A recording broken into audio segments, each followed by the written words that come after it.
Welcome to Religion in the American Experience, a podcast that explores how religion has shaped America and how America has shaped religion, which can help us as we wrestle with complex questions of American governance and purpose in the 21st century. Here's your host, Chris Stevenson.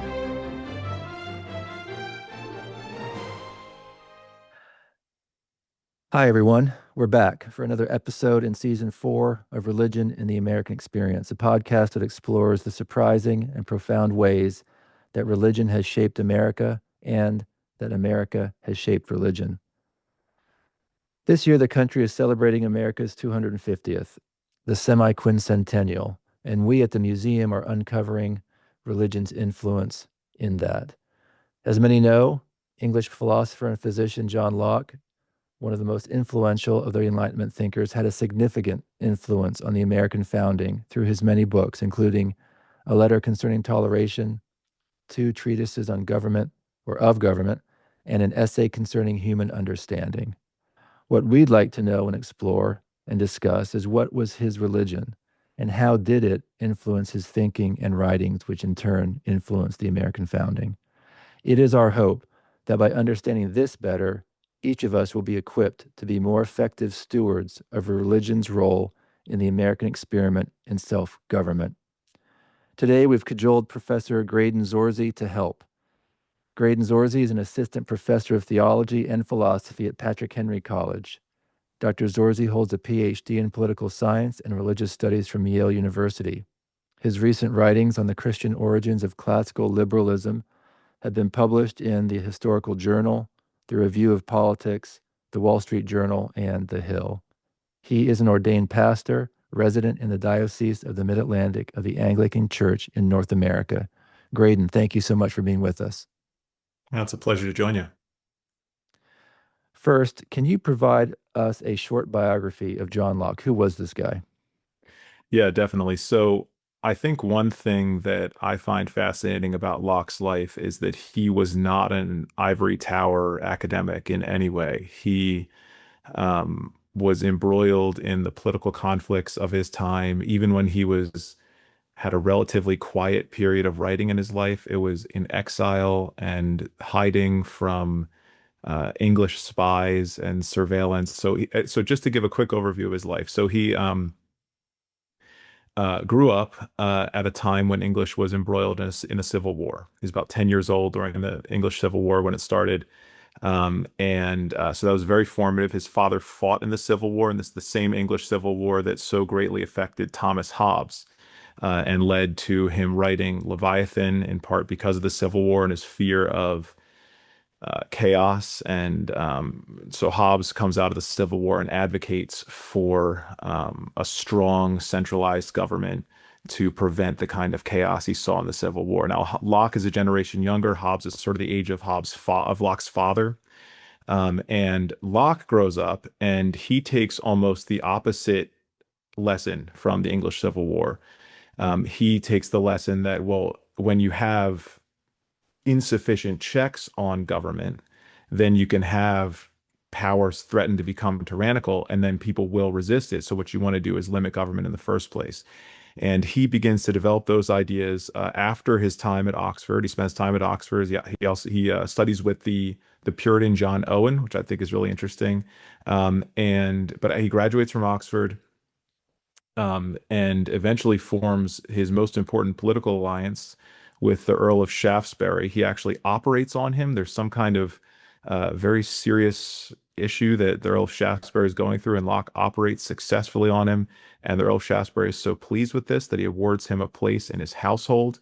And Locke is there with him as he becomes the most important voice of resistance against concerns about England moving back toward Catholicism, with the fear that that might lead to the kind of absolutism that they thought they saw in France.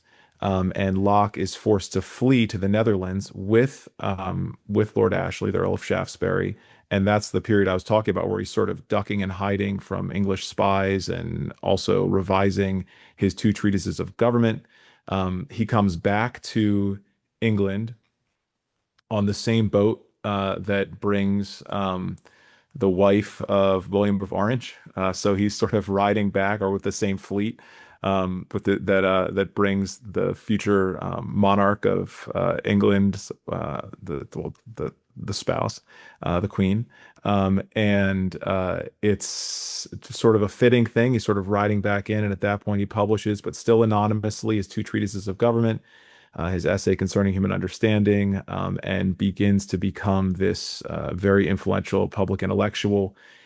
He, the last period of his life that I think is interesting is the sort of final 10 years of his life, where he spends time sort of bringing his philosophical project to completion, editing his volumes, putting out new editions of things, but also being deeply immersed in the study of Paul's letters. After his death, his paraphrase and notes on the epistles of St. Paul is published, and he has spent the sort of 10 years of his life, he writes about this in Letters to Friends, just deeply focused on his own mortality and on the hope of standing before God to face judgment and being approved and entering into glory. And so he just deeply focused on that in the final years of his life. And it's a really, I think, important picture to have of him, just thinking of him focused toward his own death and toward standing before judgment before God, as we try to think about his religion and all these debates about how secular or religious he was. Okay, great. That's super helpful. When was he born? About, do you know? Just When so our was he listeners. born? About, Yeah. yeah, Locke was born right. So let me see, the 10 years before the English Civil Civil War. War. It's 1632. Yeah, Okay. 1632, and the Okay. Civil War 1642. Okay. That's helpful. Okay, great. And we will touch on his religious beliefs, obviously. But before we get there, tell us briefly how what how did John Locke influence the American founding in brief? Give us a Okay, high level yeah. paragraph on So that. yeah, Locke, his influence on the American founding is profound, but it could be overstated. Okay. Um, he's influential in the American founding both directly and indirectly. So he's influential indirectly in the sense that he is part of the tradition of Reformed resistance theory and English constitutionalism. This is a sort of stream of thought that's been developing for generations prior to Locke that says political authority is limited, rulers are bound by law, tyrannical governments can be legitimately resisted. Okay. And these English constitutional struggles in the 17th century reinforce ideas about limited monarchy and the rights of subjects and government by consent. So Locke doesn't invent any of these arguments. What he Okay. does is synthesize and systematize them in influential forms. Now, Okay. in colonial America, these ideas are circulating really widely through sermons and pamphlets and legal thought, political discourse, and early American resistance literature reflects that broader Protestant constitutional tradition. So, just to give an example, Jonathan Mayhew preaches a really famous sermon in 1750 that the founders look back on and say it was a spark to the revolution. And in his sermon, he talks about the right to resist tyrants. He draws heavily on this broader Protestant resistance theory and helps to popularize the principle that rulers who violate their trust that the people have entrusted them with can be opposed by those people. Across the 18th century, so if that's 1750, 25 years later, by the time we get to the lead up to the revolution, Locke is becoming more central and more explicitly cited within American political thought. Okay. So, for example, another really influential sermon in the lead up to the revolution is Samuel West's 1776 election sermon. He preaches it on election day in 1776 in Boston, and he preaches about the right to resist tyranny. So it's very same topic as Mayhew, but if you compare West to Mayhew, West is very directly drawing upon Locke's language and Locke's themes. It's the same argument. Political authority is Okay. derived from the consent of the governed, exists only for the public good. You can resist tyrants, but that argument has become very explicitly Lockean. The way that Locke synthesizes the tradition has become particularly influential in America. Now, Okay. when you get to the Declaration, Locke's influence is especially obvious. The whole framework of the Declaration moves from natural equality to natural rights to government by consent to the right of revolution when government becomes destructive of its legitimate ends. And the text of the Declaration draws directly on Locke's language. You have the long train of abuses. That's right from the second Treatise of Government. You have life, liberty, and pursuit of happiness. Locke says life, liberty, and property, but the way he understands property is that you use it to pursue happiness under God. So it's very explicitly Lockean. And then Okay. Locke's influence also goes to the American Constitution. The very idea of delegated and limited powers that are ordered towards specific ends, the idea that political authority is fiduciary rather than absolute. So the Constitution also incorporates major influences from Montesquieu, English common law, colonial practice, classical Republican thought. So Locke's not the sole architect in any sense of the American system, Okay. but he is a major influence. Okay. Now, before you started there, you said Locke's influence can be overstated or can't be. Were I you said it can be. Sometimes, you okay?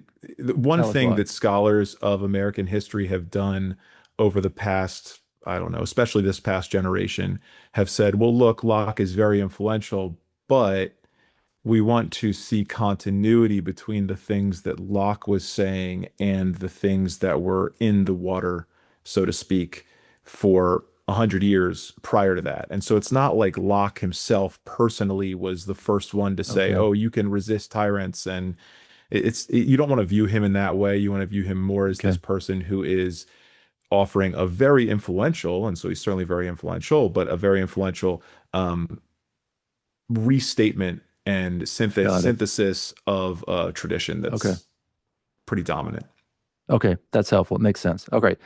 Let's jump to his religious beliefs. From your study, Graydon, what do you know about his religion, his religious beliefs?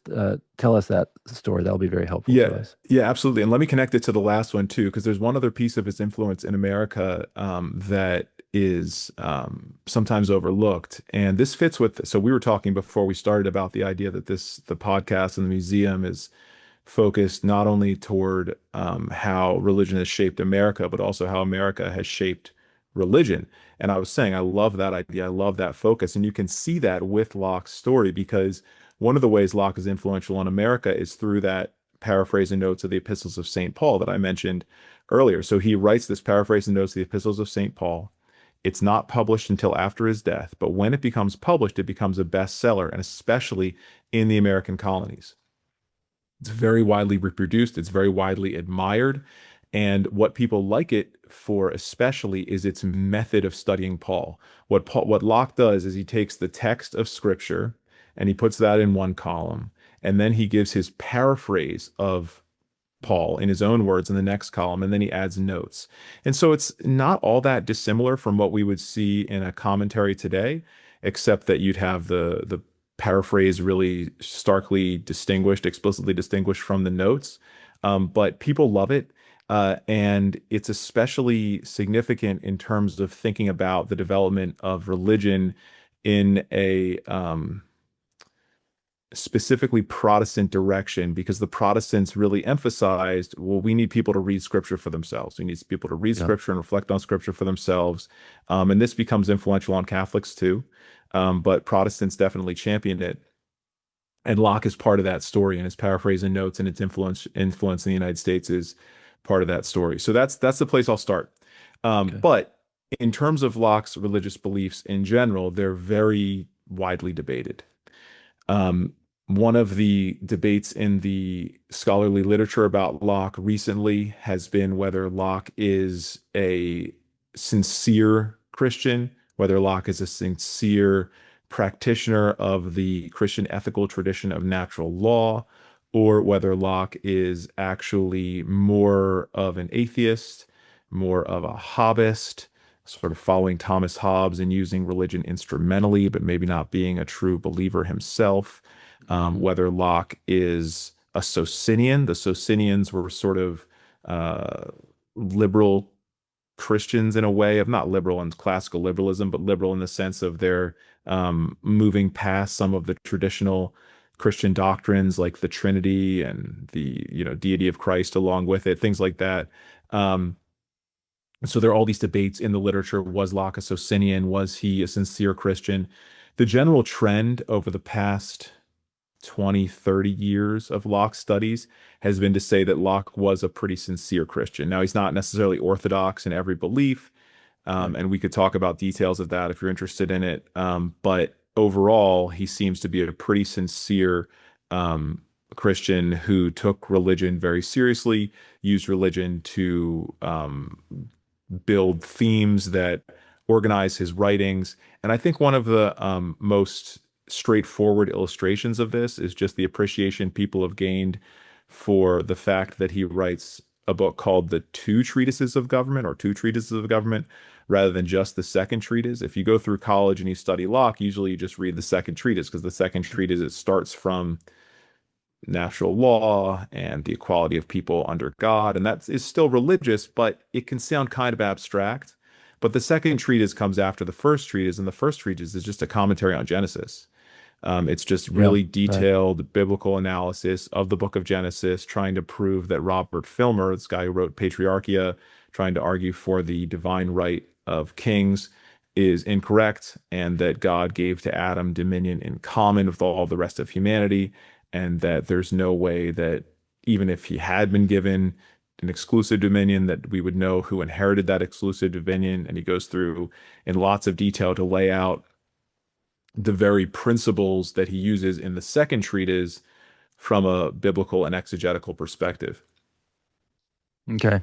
Wow, that's fascinating. And I think we'll get into that a little bit perhaps in these other questions about how his religious beliefs influenced his political philosophy. But that story about Genesis and dominion, that does seem in your writings that I read pretty significant.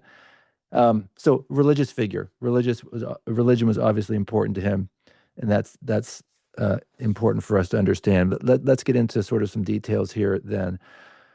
Religion figures prominently in his political philosophy, as I said, at least, and I'm not an expert here, but from what I've understood and read myself.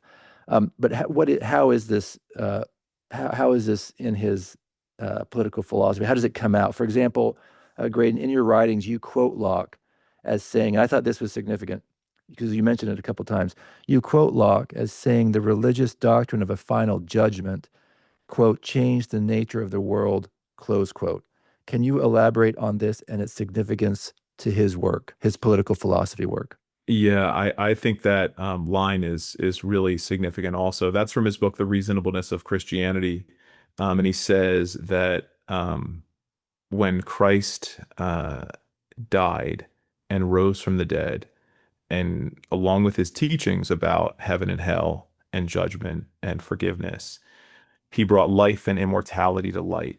And in doing so, he changed the nature of things in the world. And what Locke means by that is that when you look back to what people believed about an afterlife prior to the Christian religion rising in prominence, you definitely find people talking about an afterlife. It's there in the Greeks, it's there in Indian religion. Like it's not like there is no afterlife. Or you could talk about in Norse religion, like the afterlife is there. However, the afterlife is talked about in a way that's kind of vague. It's a little bit murky. It's the very sort of speculative. There's not necessarily a ton of confidence in your average practitioner of one of these ancient religions that they are living toward judgment and eternal life or something like that. That's not really the way ancient religion worked. And Locke thinks that that is extremely significant because he thinks that it undermines virtue if you don't have a eschatological perspective on human life.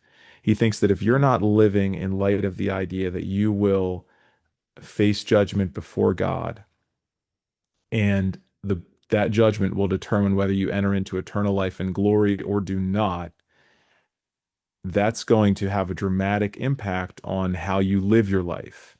And so he says that the philosophers tried to get people to live virtuously, but they weren't able to mount arguments that were ultimately convincing enough to people because they didn't have this backing of the idea that this life is not at all there is. Instead, this life is just the prelude to something different. So he thinks of this judgment that we face as really significant. And when I think about Locke, I tend to think about that. I tend to think about him as a person who was intensely focused on when we stand before judgment to face God. There are these debates about Locke's view of the human person, about his theological or philosophical Yeah, anthropology. And some yeah. people make Locke's anthropology, his idea of the human person, they say, like Charles Taylor, super influential philosopher, wrote Sources of the Self, wrote A Secular Age, really, really influential. He says that Locke's person is a punctual self, like that Locke takes the human being and reduces the human being to a point. Like I said, because he says that all Locke really cares about is our ability to exercise will to reshape ourselves. And I see where he's getting that from in Locke's thought, because Locke does care a lot about responsibility. Locke cares about us taking responsibility for ourselves. And so you can see where Taylor's coming from. But when Locke goes to define a person, he does this in his essay concerning human understanding. He says that person is a forensic term, meaning it's about judgment, it's about law. And he says that what it means to be a person is to be the kind of being that's going to stand to face judgment. He talks about the great day when we're going to stand before the great white throne of God, and all the secrets of our hearts will be made known. And so when I think about Locke's view of the person, his view of human beings, I think about that exact idea of judgment that you brought up. And I don't think that it's a self that's reduced to a point. I don't think that's what he's doing with responsibility. I think what he's doing with responsibility is talking about the whole of a human life and all of the influences upon it as being tied up together as the background for the responsible decisions that we make. Because when he thinks about human beings, Locke sees human beings as responsible creatures, creatures that are going to stand to face judgment, that are going to be held accountable for their actions. And so it's a very serious view, a very weighty view of the significance of the kind of actions that we're going to take. And I think it all goes back to that idea that Christ brought life and immortality to light and changed the nature of things in the world. So does Locke use that belief that the final judgment, the doctrine of a final judgment changed the nature of the world as his starting point for his Mm. political philosophy, or does it enter into his political philosophy in various ways? Do you know what I mean?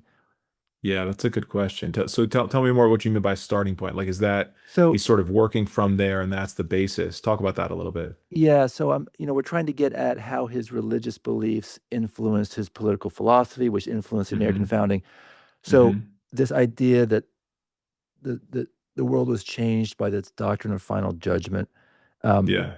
how how did that affect his political philosophy? Was it simply his starting point, or does it come in at one or more locations into his Mm. arguments? Am I making sense?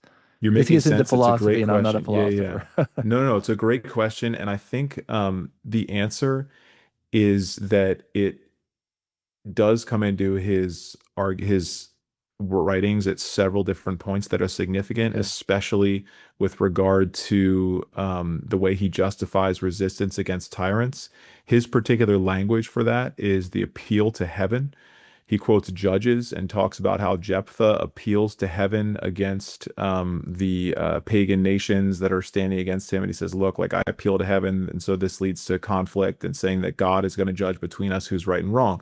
And Locke says that when tyrants overstep their rightful authority, when they overstep the bounds of magistracy, of what magistrates are allowed to do to reward evil and punish, or reward good and punish the evil, then people have the right to appeal to heaven. It's sort of like saying if you don't think that the decision of the lower court is legitimate, you can appeal to the higher court. And that's how Locke talks about revolution. And so that goes right back to the idea of judgment, because Locke says that the answer to whether an act of resistance against alleged tyranny is legitimate or not is going to come down not in whether the revolutionary effort is successful, but on the last day when we Mm, face judgment and okay. we're held accountable for our actions. So I think it comes in Mm, at a lot of places. But I want to say one other thing about that, which is that it's a little bit tricky to answer for Locke how everything fits together because he's not a systematic writer. mm, Locke is a lot more like Luther in the way that he writes than like Calvin. So Luther is an occasional writer. He's writing in response to specific problems. He's embroiled in all these conflicts. He's like standing trial at the Diet of Worms for his life. And then he goes and writes some things. Like he's very much in the action. He's not reflecting on it afterward. Okay. Calvin is super systematic. He's like, okay, I'm just going to sit down and start from first principles, work out to the fight. He's more like an Aquinas, right? Where it's just, let me just lay out this whole beautiful system in one book. Locke's not like that. Locke's much more like Okay. Luther. He's writing occasionally. And so trying to come up with the way that Locke's work fits together coherently is a really interesting puzzle. And for a while, scholars said, and very influential Locke scholars said, like, look, you can't even read the Essay Concerning Human Understanding and the two treatises together, his two most important works. They don't even fit together at all. And then people have pushed back on that. And I think the general trend now is to say that they do fit together, and it's important to read all of his writings together. They fit together well. But it's just an Okay. interesting detail about that connects back to his biography, how he's just embroiled in these controversies and he's writing, and it's sort of, Yeah.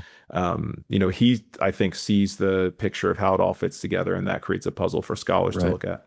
Right. Okay. Fair enough. You uh, you talked briefly about his idea of the person, um, Mm, and I pulled that out from your writings, and I saw that this his understanding of the person is critical to his arguments, and it also included religious ideas, right? mhm. Um, what were those religious ideas? Say more about what can you say about his idea of the person, which is significant in his political philosophy and its ties to his religious beliefs? Can you say anything about that? Yeah, I sure can. And I think that the important thing to connect that to is to the debate about what role natural law plays in Locke, because that's been one of the most important scholarly conversations about John Locke in recent years. And it connects because what Locke says about the person, some scholars have suggested that it undermines the whole ethical tradition that built the Christian world. Because the ethical tradition upon which, the medieval world, Christendom, the Reformation era, all this stuff was premised is the idea of natural law, with its central premise being natural teleology. Natural teleology is the idea that built within human nature is a certain telos or end that we're directed toward, that we're pointing toward, that we're headed toward. Augustine said that we are created to enjoy God and one another in God forever. Our hearts are restless until they rest in God. And so the summum bonum, the highest good, is God himself. And human beings are directed toward God. And we can learn that about ourselves by understanding ourselves. Okay. That's sort of the basis of natural teleology. And so if that's the way human beings are, then you go, all right, well, natural law tells us how we ought to behave on the basis of the fact that we know what we're for. If we're for glorifying God, enjoying God and one another in God forever, then that's going to help us come up with an architectonic account of how all of our other actions are ordered in relation to God. When people look at Locke, they often say that Locke is the one that creates a rupture. And this goes back to the debate about Locke's influence on the American founding, because people want to say that Locke is, particularly influential in the American founding. Sometimes they do that in order to say that the American founding has problems, that the American founding has ethical problems because it doesn't have roots in this pre-modern ethical tradition that connects human nature into particular substantive goods, ultimately God himself, that we're supposed to pursue. And they say that Locke is this representative of Enlightenment thought who disconnects us from that religious past and gives us a view of the person that is secular and that eventually moves toward relativism. I don't think that's right. I don't think that's the right view of Locke. I think that if you read Locke carefully, you see that he actually does uphold the idea of natural teleology. And so his view of the person is that we are intended to enjoy God. He quotes Paul directly on this in his essay concerning human understanding. And the argument that he makes actually anticipates an argument that C.S. Lewis made famous in the 20th century. It's called the argument from desire.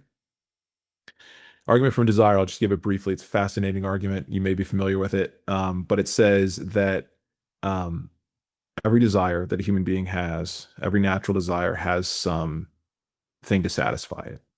So if you're hungry, there's food. If you're thirsty, you can get a drink. If you're tired, you can go to sleep. If you're lonely, you can hang out with a friend. Every natural. Then they say, but there's one desire that doesn't have anything to answer it. And this desire is described as longing.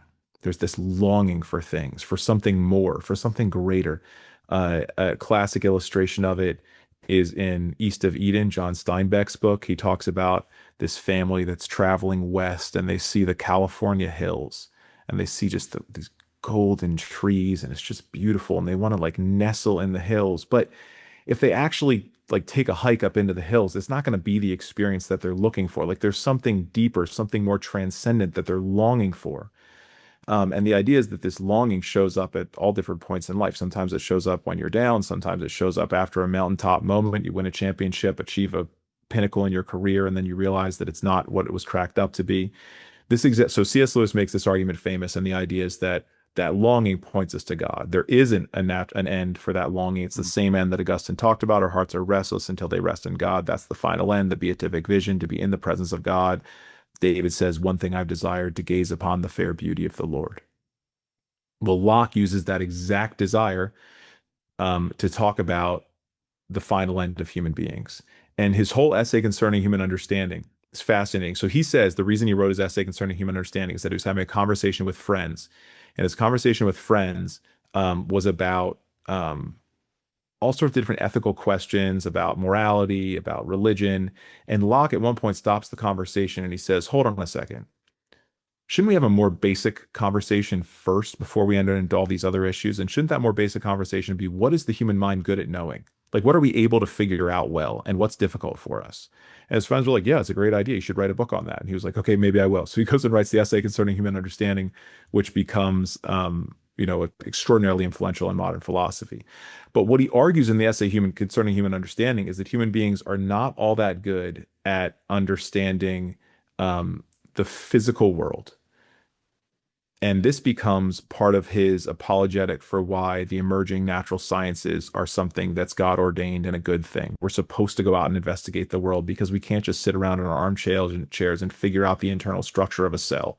It's not going to work. Like, you got to go actually test it, study it. You can be doing progress and understanding it, but it's really hard work over time.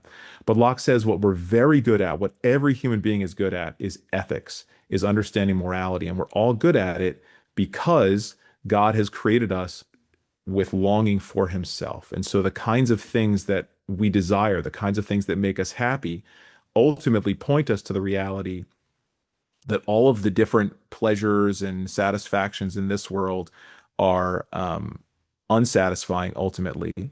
And so we need to realize, and we all should and can realize, that we are ultimately directed toward God, that he is our final end.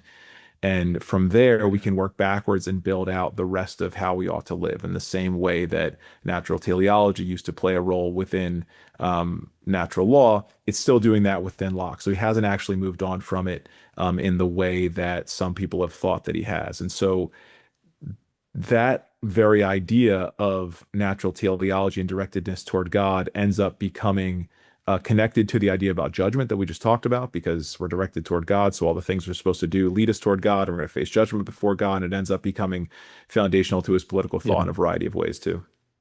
Okay, super helpful.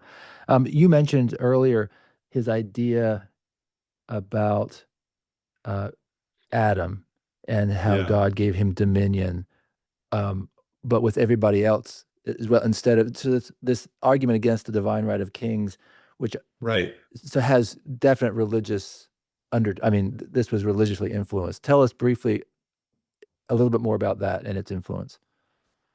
Yeah, so that connects into the idea of natural equality. And that also brings us back to how Locke fits into this broader tradition of thought. And he's not really an innovator as much as a synthesizer.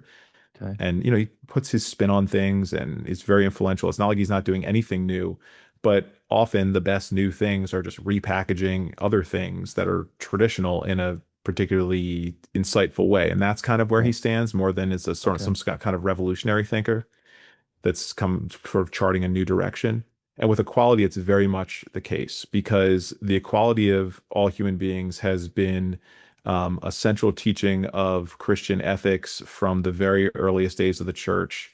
Alexis de Tocqueville captures it beautifully. He says the minds of the ancients in democracy in America. Alexis de Tocqueville says the minds of the ancients ranged far and wide, but Jesus Christ had to come to earth to teach us that men are naturally similar and equal. And if you look back at ancient history, Tocqueville is basically right. The Stoics are an example of people who are operating prior to Christianity and do teach the natural equality of human beings.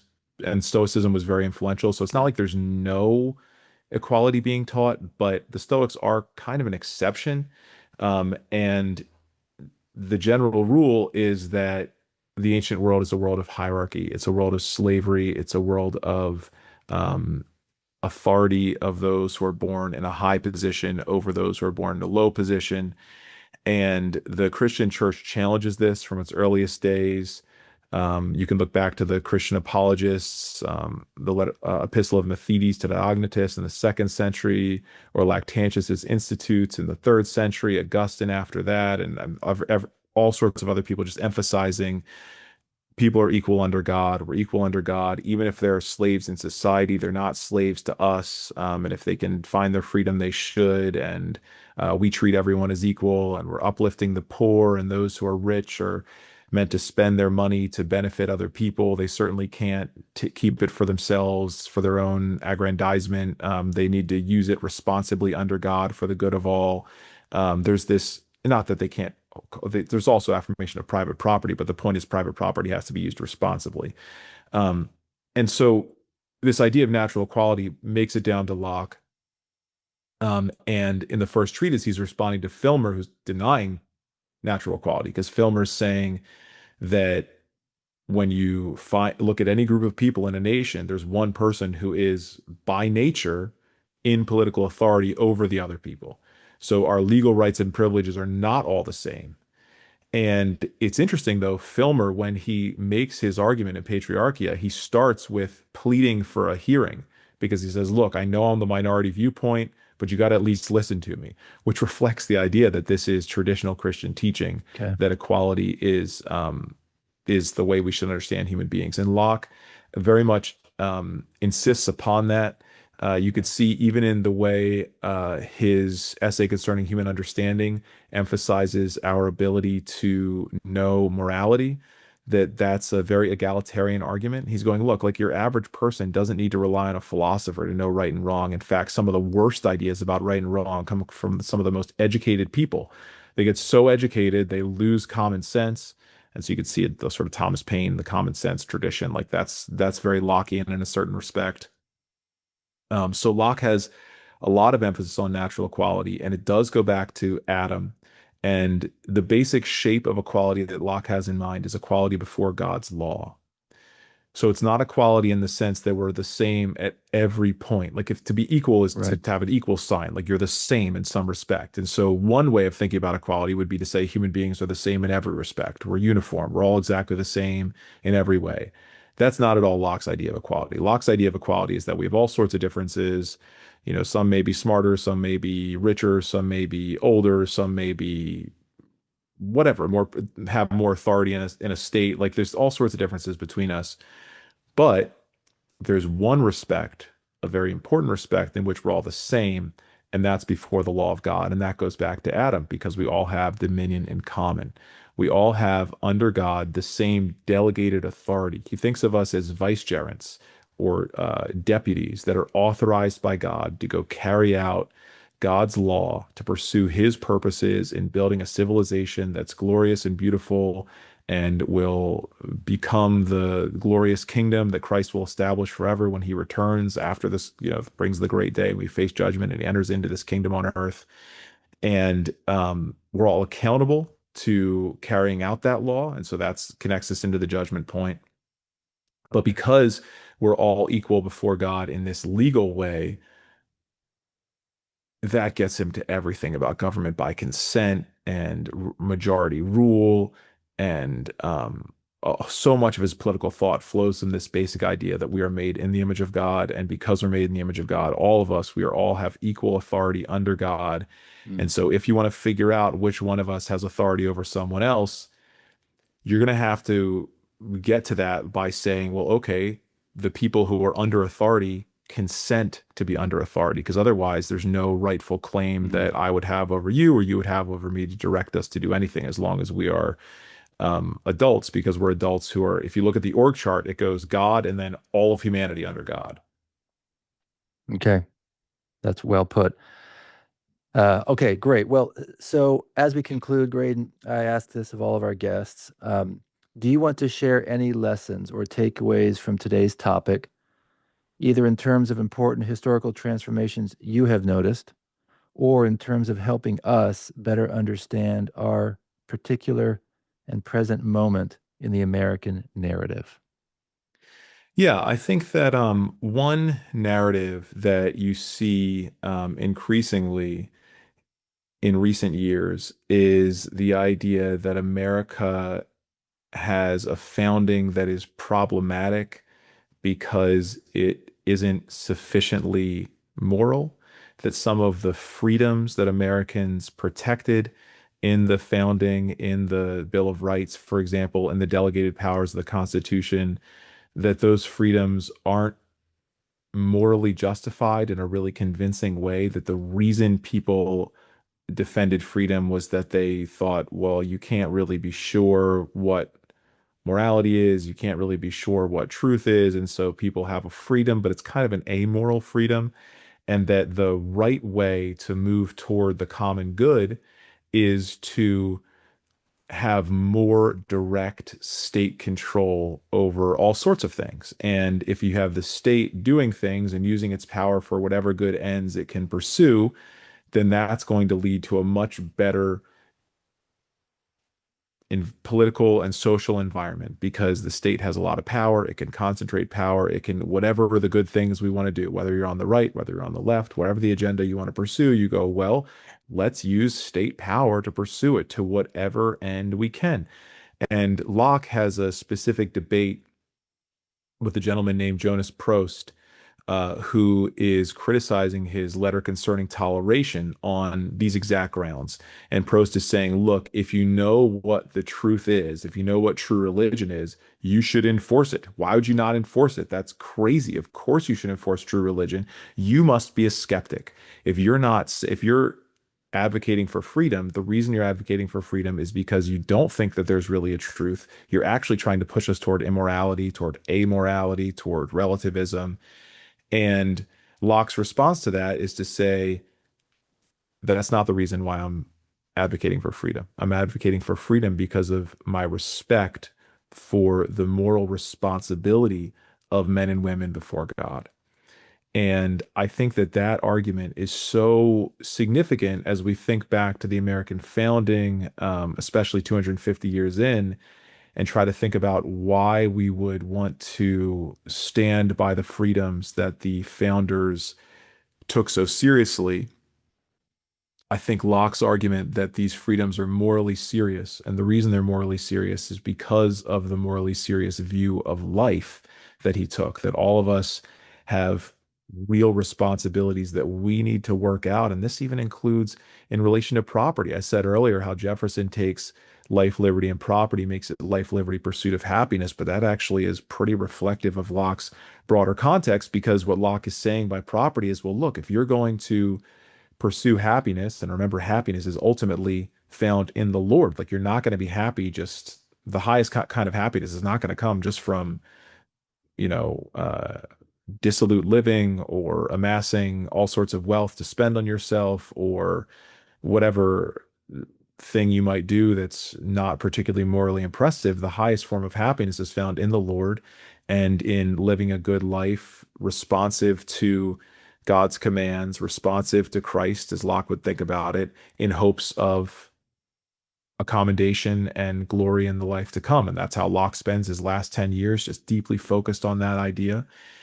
And so the reason you want to protect freedom is so that people are able to use for example, their freedom to control their own property, is so that people can use their property to try to honor God, to try to pursue meaningful and good things in their lives and build over time. And so the question that Locke wants to ask in terms of a response to Prost and a response to the claim that you would protect freedom only if you're not really concerned about morality, is that the real issue is who gets to decide about every different issue in human life. Do we want all of these decisions made centrally, or has God delegated authority to each of us? If the org chart goes God to each of us, and we're all going to face judgment before God, and we're going to stand before God on the great white throne, it's a real thing that Locke thinks is going to happen. And when we stand to face judgment, we're not going to be able to say, "Oh, well, I did this because, you know, the political establishment told me to. I did this because the Pope told me to. I did this because my pastor told me to." Locke thinks that God is going to hold each of us individually responsible as executors of his will. And so we need to read the Bible carefully ourselves. This is why the paraphrase and notes idea. This is why we need to have control over our own property. This is why we need to have control over our own religious beliefs and our practice of them. And he makes this exact argument. I'll end with this, but he makes this exact argument in the Letter Concerning Toleration. He says, look, if the prince asks me to engage in a business venture, I would do it. Because if it fails, he can just pay me back. He says, but if the prince asks me to profess a certain religion, I can't safely do it. Because if he's wrong about what he's telling me to do religiously, he can in no way recompense me for the damage that I will face by following him. Because I'm going to stand before God, and God's going to say, why did you do this? Here's the penalty for this. And the prince isn't even there. You can't defer to the prince's authority because of our natural equality before God.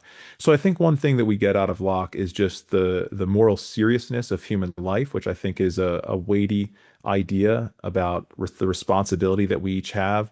Not a sort of atomistic individualism, but a concern for the responsibility of each of us as we try to build a world together, and about the moral weightiness of the reasons to care about freedom.